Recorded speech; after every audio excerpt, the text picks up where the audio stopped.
ආයිබෝන් අදත් ඔයාලා හැමෝම පිළිගන්නවා දැනුමට යමක් YouTube channel එකට. අද මම මේ වීඩියෝ එකකින් ගෙන අපේ නව පාප් වහන්සේ නමක් තෝරා ගැනීම ගැන.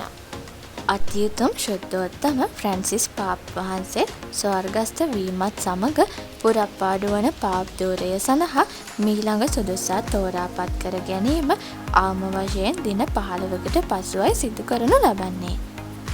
නව පාප් වහන්සේ කෙනෙක් තෝරාපත් කර ගන්නා තෙක් කතෝලික පල්ලියේ වැඩ බලන ප්‍රධානියා ලෙස පාප්තුමාගේ මූල්‍ය ලේකම් සහ භාණ්ඩාගාරික කාදිනල් කෙවින් ෆැරල් පියතුමන් කටයුතු කරනු ඇති බවත් ඔහුට සීමා සහිත බලතල ප්‍රමාණයක් හිමිවනු ඇති බවත් විදේශ මාධ්‍ය සඳහන් කළ තියෙනවා.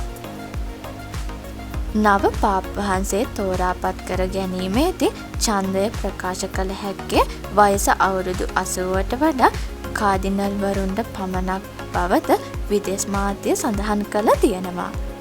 ඒ අනුව දැනට ජීවත්ව සිටින කාදිනල්වරුන් 250 දෙනාගෙන් 138කට නව පාප් වහන්සේ තෝරා ගැනීම සඳහා ඡන්දය ප්‍රකාශ කිරීමට අවස්ථාව ලැබෙනු ඇතැයි ඔවුන් සඳහන් කරනවා. ඡන්ද විමසීම සිස්ටයින් දේවස්ථානය තුළදී සිදුවනු ඇති බවත් බොහෝ දුරට කාදිනල්වරයෙක් නව පාප් වහන්සේ ලෙස තේරී පත්වීමට ඉඩ තිබෙන බවත් සඳහන් කරනවා. නව පාප් වහන්සේ කෙනෙකු සඳහා 3/2 බහුතර ඡන්දයක් ලැබෙන තෙක් කාදිනල්වරුන්ට සිස්ටයින් දේවස්ථානයෙන් පිටත්ව යාම හෝ තාක්ෂණය වෙත ප්‍රවේශ වීම තහනම් වෙනවා. මෙම ක්‍රියාවලිය අපේක්ෂකයෙකුට 3/2 බහුතරයක් ලැබෙන තෙක් සිදු කෙරෙන අතර සිස්ටීන් කපළුවේ දුම් කවුළුවෙන් කළුදුම නැගීම තීරණයක් නොගත් බවත් සුදුදුම නැගීම නව පාප් වහන්සේගේ තේරීම ප්‍රකාශයට පත් කරන බවත් සංඥා කරනවා.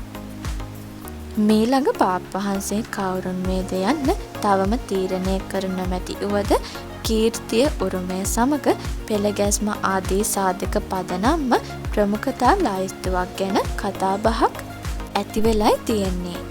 ඒ වගේමයි ප්‍රධාන අපේක්ෂකයන් කීප දෙනෙක් ඉන්නවා. පළවෙනි අපේක්ෂකයා තමයි කාඩිනල් ලුයිස් අන්තෝනියෝ ටේගල් කියලා කියන්නේ. ඒ වගේම ඔහු ජීවත් වන්නේ පිලිපීනේ. වයස අවුරුදු 67ක් වෙනවා. දෙවෙනි අපේක්ෂකයා තමයි කාඩිනල් පියට්‍රෝ පරොලින් කියලා කියන්නේ. ඔහු ජීවත් වන්නේ ඉතාලියේ. වයස අවුරුදු 70ක් වෙනවා. ඊළඟ අපේක්ෂකයා කාඩිනල් පීටර් එඩෝ. ඔහු ජීවත් වන්නේ හංගේරියාවේ. වයස අවුරුදු 72ක් වෙනවා. ඊළඟ අපේක්ෂකයා කාඩිනල් රොබර්ට් සාරා. ඔහු ජීවත් වන්නේ ගිනියාවේ. ඒ වගේම වයස අවුරුදු 79ක් වෙනවා. ඊළඟ අපේක්ෂකයා කාඩිනල් ජින් මාර්ක් අබෙලීන්. ඔහු ජීවත් වන්නේ ප්‍රංශයේ. වයස අවුරුදු 66ක් වෙනවා. ඒ වගේම සැලකිය යුතු අනෙක් අපේක්ෂකයන් තමයි දේවධර්මීය හා භූගෝලීය දෘෂ්ටි කෝණ නියෝජනය කරමින් කාඩිනල් මැල්කම් රංජිත් ශ්‍රී ලංකාවෙන්ද කාඩිනල් ක්‍රිස්ටෝෆ් ෆෝන්බර්න් ඕස්ට්‍රේලියාවෙන්ද කාඩිනල් විල් ජැකොබස් අයික් නෙදර්ලන්තයෙන්ද කාඩිනල් පීටර් ටක්සන් ගනාවෙන් ඇතුළු අනෙකුත් සැලකිය යුතු අපේක්ෂකයන් දේවධර්මීය හා භූගෝලීය දෘෂ්ටි කෝණ විවිධාකාර ලෙස නියෝජනය කරනවා. මෙම තේරීම කතෝලික සභාවේ අනාගත දිශාව හැඩගස්වනු ඇත. එමගින් ෆ්‍රැන්සිස් පාප් වහන්සේගේ ප්‍රගතිශීලී ප්‍රතිසංස්කරණ ඉදිරියට ගෙන යාමට හෝ වඩාත් මධ්‍යස්ථ හෝ සම්ප්‍රදායවාදීව මාර්ගයකට යොමු වීමට හැකියාව ලැබෙනවයි ඔවුන් සඳහන් කරනවා.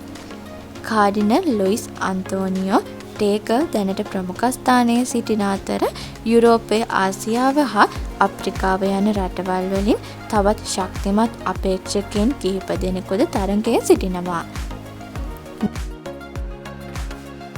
අද වීඩියෝ එක හොඳයි නම් ලයික් එකක් දාලා අපිව සබ්ස්ක්‍රයිබ් කරලා බෙල් අයිකන් එකත් ක්ලික් කරලා මේ වීඩියෝ එක ඔයාලගේ යාළුවන්ටත් බලන්න ෂෙයා කරන්න කියලා ආදරෙන් ඉල්ලනවා. ඔයාලා හැමෝටම සුබ දවසක්.